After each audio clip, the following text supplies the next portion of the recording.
Hello good evening नमस्कार। एक बार फिर से आप सबका स्वागत है ड्रीम यूपीएससी चैनल पे which is a part of Unacademy. Very good evening to all. शुभ संध्या।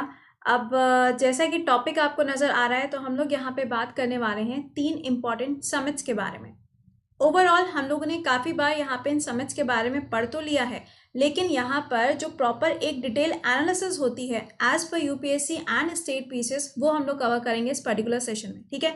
Very good evening to all. Vikas, Priyanka, Ajay, Tanmay, Rahul, Babli, Saubhagya. Very good evening Sheetal, Shivangi. छुट्टी छुट्टी है यार, जब छुट्टी मना लो तब छुट्टी रहती है, कोई बात नहीं। आप सभी को छठ पूजा की हार्दिक शुभकामनाएं।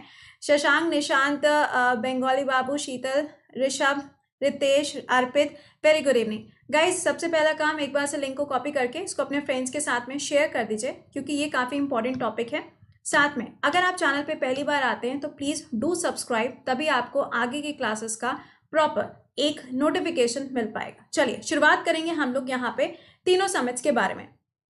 Very good evening Akshay, technical, Sonali, Harsh, Mintu, Muskan, Uttam, Arpit, Tanmay, Akshay, Yogita, Kaushik. Very good evening. चलिए अच्छा देखिए, आपको ये चीज़ पता है कि सबसे पहले जो मीटिंग हुई थी वो थी एससीओ के बाद में आपको जो बैठक देखने को मिली वो कौन सी थी? आरसीईपी की। और आरसीईपी के बाद अभी जो बैठक जस्ट खत्म हुई है वो कौन सी है? That is BRICS. तो सबसे पहले हम लोग यहाँ पे बात करेंगे एससीओ के बारे में और उसके बाद आगे की समिट्स के बारे में बात करते जाएंगे। ठीक है ना। आज का क्लास थोड़ा सा तो वो तो वैसे भी हो जाएगा, उसमें कौन सा सोचने वाली बात है। बस एक बार से जरा इसको शेयर मार दो। Sumitra, Deepali, very good evening to all. चलिए अच्छा देखिए, सबसे पहले हम बात करेंगे एससीओ के बारे में। ठीक, देखो एससीओ यहाँ पे एक ऐसा नाम है जिसके बारे में हम लोग जब भी सुनते हैं तो हमारे दिमाग में सबसे पहले क्या आना चाहिए? सेंट्रल एशिया का पार्ट आना चाहिए। तो पहले हम जरा बात करेंगे कि इस बार की जो एससीओ की समिट हुई है उसमें क्या क्या आउटकम निकल के आए, उससे इंडिया के ऊपर क्या इम्पैक्ट पड़ेगा, वो सारी चीजें डिस्कस करी जाएंगी। सबसे पहला पॉइंट देखिए, इस बार की जो एससीओ की समिट हुई है वो कौन से नंबर की है? 28 नंबर की जो समिट है उसका आयोजन किया गया। ये समिट कब हुई? 10 नवंबर 2020 को इस समिट का आयोजन किया गया। अब एक सवाल आपसे ये पूछा जा सकता है कि लास्ट ईयर जो एससीओ की बैठक हुई थी उसका आयोजन कहाँ पर किया गया था? तो इसका आंसर क्या हो जाएगा? बिश्केक, दैट इज किर्गिस्तान के अंदर इसका आयोजन किया गया। तो पहला पॉइंट तो ये हुआ। अब सुनिए, इस बार की जो बैठक थी वो आपको पता ही है वर्चुअल फॉर्मेट में हुई, वीडियो कॉन्फ्रेंसिंग के थ्रू इसका आयोजन किया गया। अब क्वेश्चन आपसे ये पूछ सकता है कि इस बार की जो बैठक हुई है इसकी अध्यक्षता यानी कि इसके चेयरमैन कौन रहे? तो ऑब्वियस सी बात है, रशिया रहा। रशिया के अंदर इस बार आपको 2 समिट्स देखने को मिलती हैं, जिसमें से पहली हो जाएगी आपकी एससीओ और दूसरी वाली बनेगी आपकी ब्रिक्स। ठीक है। तो इस बार जिस कंट्री ने इसकी अध्यक्षता करी है वो कंट्री कौन सी हो जाएगी? रशिया है।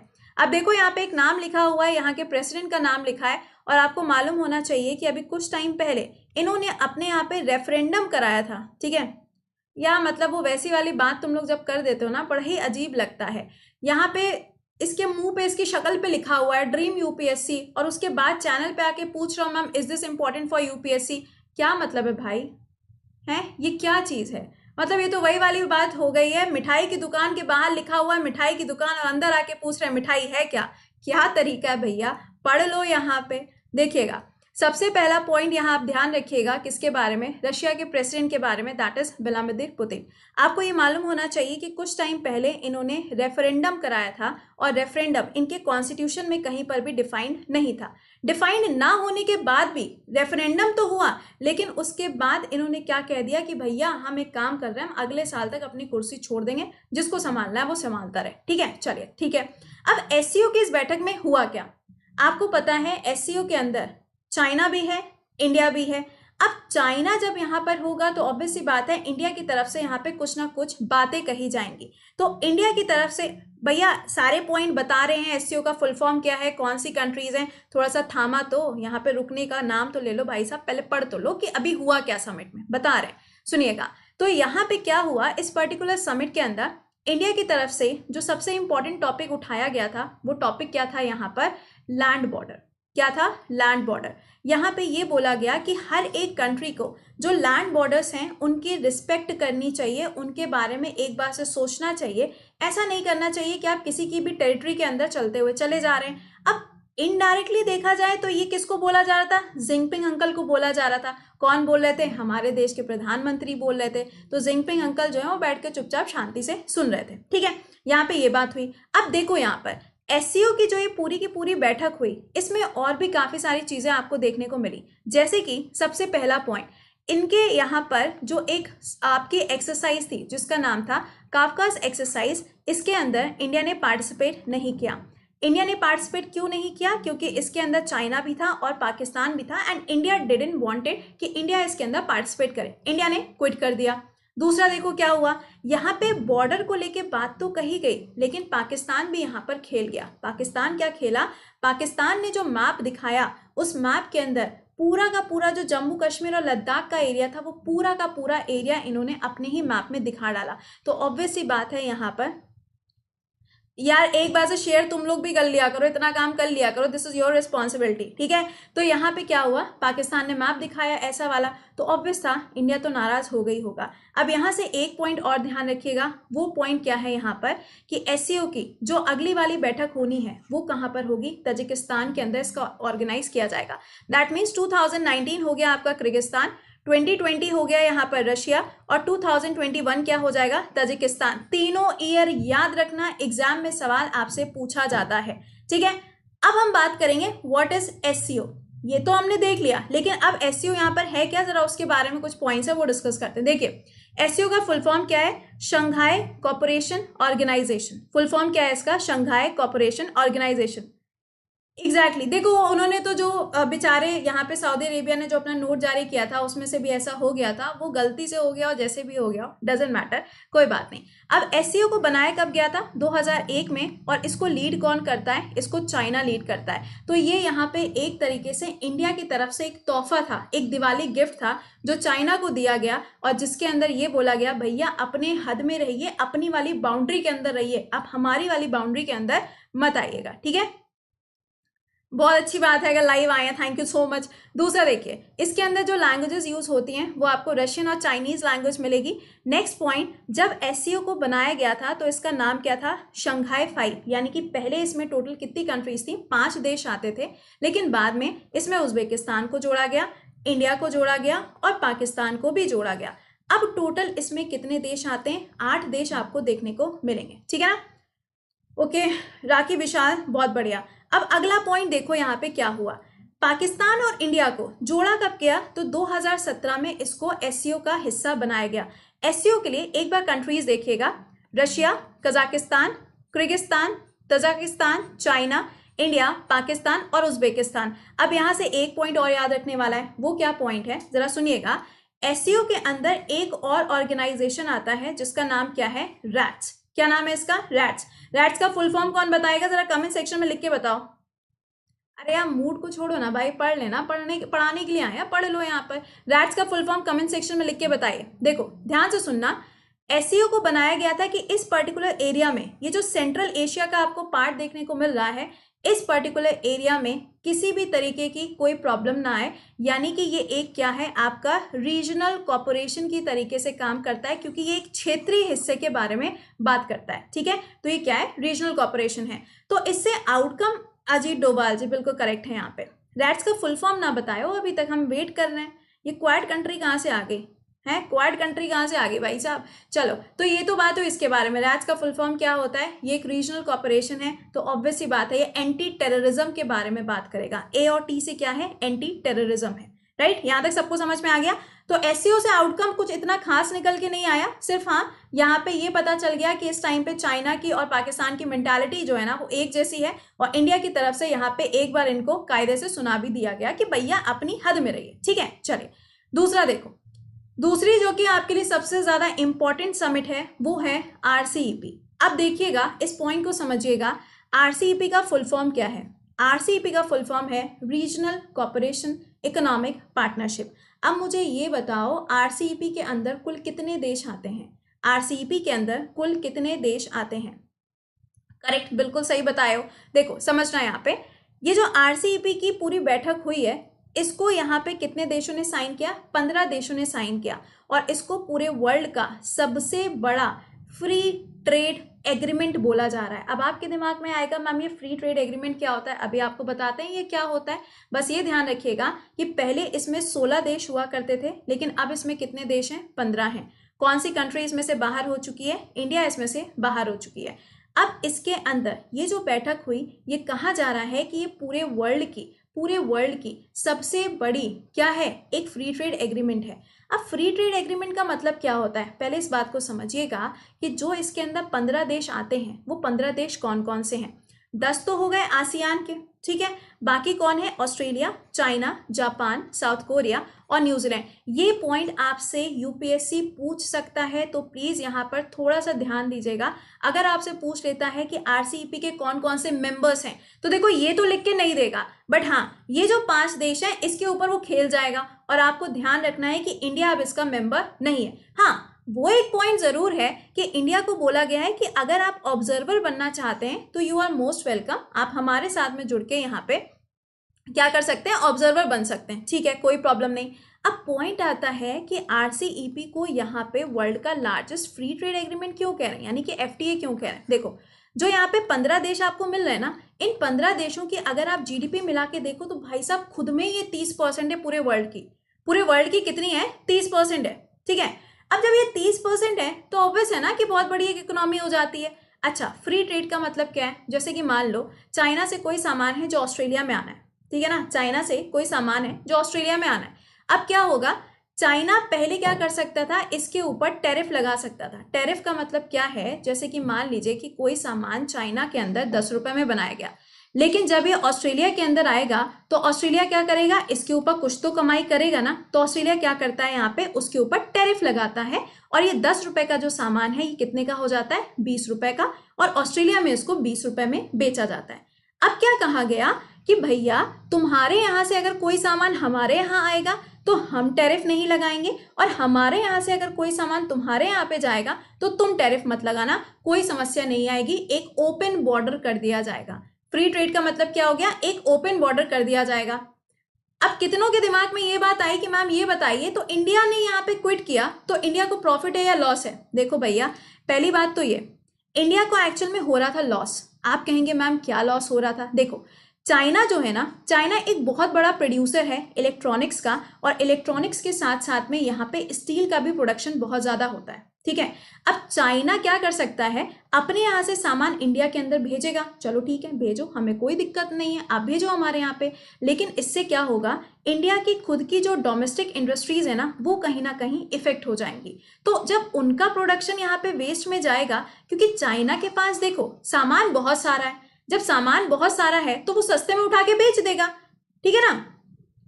इंदु में आया था श्रीलंका, हाँ श्रीलंका वो भी बता रहे हैं उस पॉइंट पे भी आ रहे हैं। तो यहाँ पे क्या होगा, श्रीलंका चाइना जो है वो तो उठा के सस्ते में बेच देगा इंडिया के यहाँ। अब इंडिया वाले बेचारे यहाँ पे प्रोड्यूसर कहाँ जाएंगे, तो एक तो प्रॉब्लम ये थी कि चाइना से दिक्कत थी, लेकिन देखो दिक्कत जो थी वो सिर्फ चाइना से नहीं थी, यहाँ पे ऑस्ट्रेलिया और न्यूजीलैंड से भी प्रॉब्लम थी। क्या प्रॉब्लम थी वो भी जान लेते हैं। देखिए ऑस्ट्रेलिया और न्यूजीलैंड ये दो ऐसी कंट्रीज हैं जहां पे एग्रीकल्चर और जो डेयरी प्रोडक्ट्स होते हैं उसका प्रोडक्शन बहुत ज्यादा होता है। अब सपोज करो इंडिया के अंदर मिल्क का प्रोडक्शन तो होता ही होता है, बहुत अच्छा होता है, एग्रीकल्चर भी बहुत अच्छा है, लेकिन अगर कोई चीज यहाँ से आएगी यहाँ पर इंडिया के अंदर और अगर आपको 5 रुपए में मिल जाएगी तो कौन कहेगा कि भैया यहाँ पे 10 रुपए में खरीद लो, ऐसा होगा क्या, ऐसा नहीं होगा। तो इंडिया का अपना डोमेस्टिक मार्केट जो है उसको मेंटेन करने के लिए इंडिया ने ऐसा कदम उठाया ताकि इन फ्यूचर आत्मनिर्भर भारत का जो एक पूरा यहाँ पे एजेंडा लेके चल रहे हैं हम उसके आगे काम कर पाए। अभी अगर आपने देखा हो तो मोडीज ने यहाँ तक तो ये भी कह दिया है, चाइना बिल्कुल बिल्कुल चाइना सेल करता है। चाइना की वो झिलमिल वाली जो बत्तियां होती है ना, जो अभी आपने दिवाली पे इस्तेमाल करी होंगी इस्तेमाल करी थी कि नहीं करी थी, वो झिलमिल वाली लाइट ही ले लो, कुछ और की तो हम बात ही नहीं कर रहे हैं, आप उसी की बात कर लो। यहाँ पे ऐसा कौन सा पर्सन है, यहाँ पर ऐसा कौन सा पर्सन होगा यहाँ पर जिसने अपने घर पे वो लाइट्स नहीं लगाई होंगी। सबको पता है भाई साहब सस्ते में मिलता है तो काम तो चलाएंगे ही चलाएंगे ना। तो डोमेस्टिक मार्केट को बचाने के लिए ये काम यहाँ पे किया गया। अब देखो अब इस पूरी कहानी में श्रीलंका का क्या रोल आया है। देखो आप कहोगे कि मैम श्रीलंका से क्या लेना देना आ गया यहाँ पे, श्रीलंका कहाँ से बीच में कूद गया। अब कहा यह जा रहा है कि अगर इंडिया इसका पार्ट नहीं बना है तो श्रीलंका एक बहुत बड़ा रोल प्ले कर सकता है। कैसे प्ले कर सकता है? अगर श्रीलंका इन कंट्रीज के साथ में टाई अप करता है ना, इन कंट्रीज के साथ में अगर टाई अप करता है तो इंडिया के मार्केट को तो लॉस होगा ही होगा, ये तो डेफिनेट है। लेकिन इन मार्केट के साथ में श्रीलंका को उतना खास प्रॉफिट नहीं होगा जितना प्रॉफिट इंडिया के साथ में हो सकता है। तो इंडिया इस टाइम पे क्या कर सकता है? श्रीलंका के साथ अपने ट्रेड एग्रीमेंट्स को और भी ज्यादा स्ट्रांग बना सकता है। This is what RCEP is all about. RCEP किसका पार्ट आता है? ये आसियान का ही एक हिस्सा है, और आसियान का हिस्सा तो है लेकिन ये फ्री ट्रेड एग्रीमेंट के लिए इसको फॉर्म किया गया था। भैया एक काम कर लेना, अगर क्लास में पहली बार आए हो तो लाइक और शेयर मार देना और चैनल को सब्सक्राइब जरूर कर लेना अगर पहली बार आए हो, ठीक है? तो ये चीज ध्यान रखिएगा अबाउट आरसीईपी। और हाँ, जहां पे भी आसियान की बैठक होती है हमेशा वहीं पर आपको आरसीईपी की बैठक देखने को मिलेगी। This is very relevant point, इसको थोड़ा सा ध्यान रखिएगा, ठीक है ना? बात समझ गए? यहां तक किसी को कोई प्रॉब्लम? यहां तक किसी को कोई प्रॉब्लम? एक बार से कमेंट सेक्शन में लिख के बताना जरा। अब आते हैं यहां पर तीसरी वाली समिट जो है ब्रिक्स।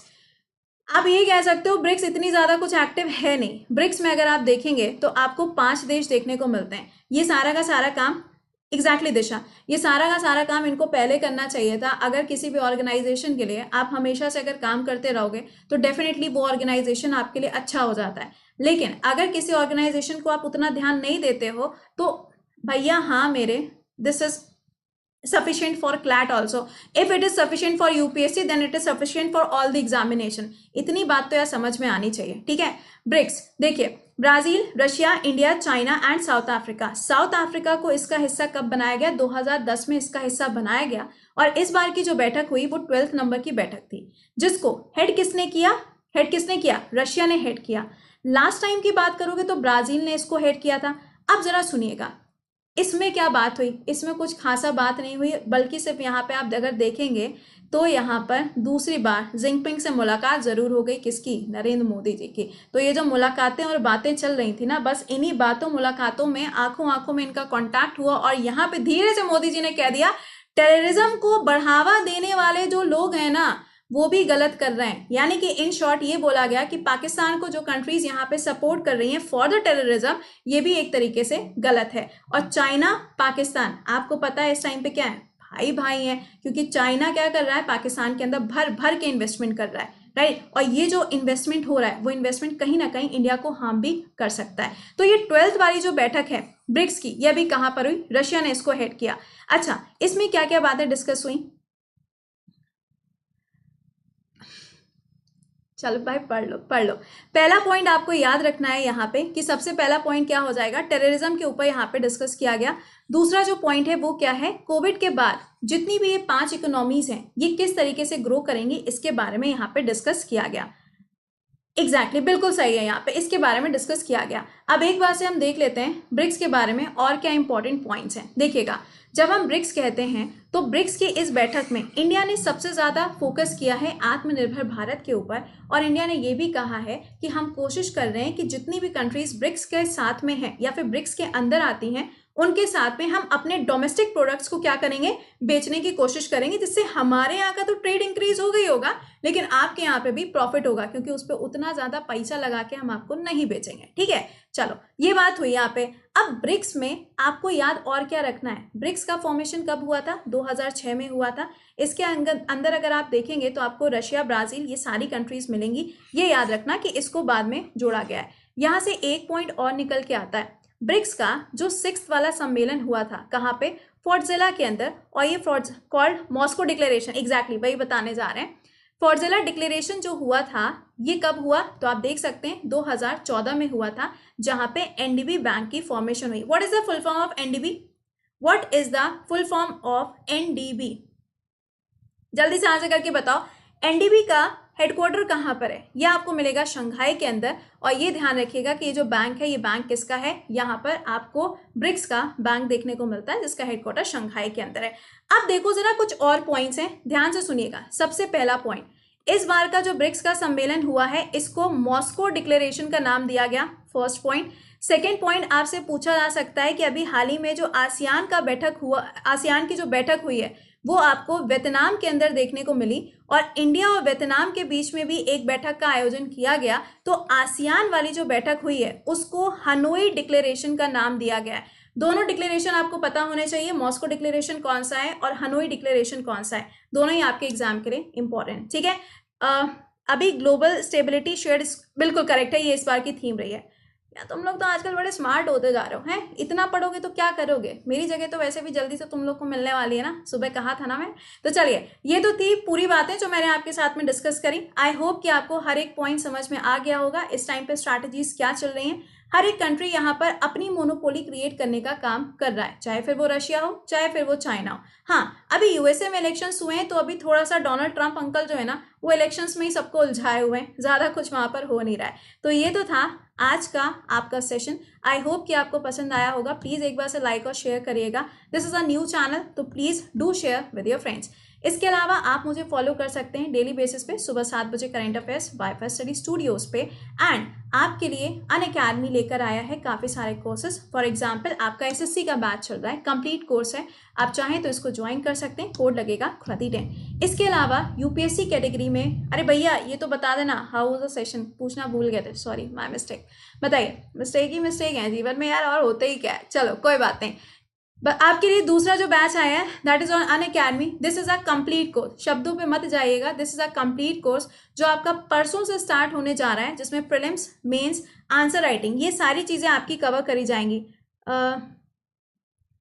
यार देखो, हम ये नहीं कह सकते इंडिया को लॉस हो रहा है। देखो, इंडिया इंडिविजुअली भी तो खेल रहा है ना, इंडिया वियतनाम के साथ में ट्रेड कर रहा है, इंडिया फिलीपींस के साथ में ट्रेड कर रहा है। तो एक तरीके से देखा जाए तो इंडिया बैलेंस बनाने की कोशिश कर रहा है। अब ये बैलेंस बन पाएगा कि नहीं बन पाएगा, ये तो तभी पता चलेगा यहाँ पे कि जब क्या हो जाएगा, ये ट्रेड की जो पूरी पॉलिसीज हैं ये आगे की तरफ जाएंगी। ठीक है, तो ये था आपका सेशन, और इस बैच को भी आप ज्वाइन कर सकते हैं, Krati10 इसमें कोड लगेगा। एंड आई होप कि सेशन आपको पसंद आया होगा। चलिए, तो मिलते हैं फिर आप लोगों से सुबह 7 बजे के सेशन में। टिल देन खुश रहिए, मुस्कुराते रहिए, bye bye and take care, good night to all.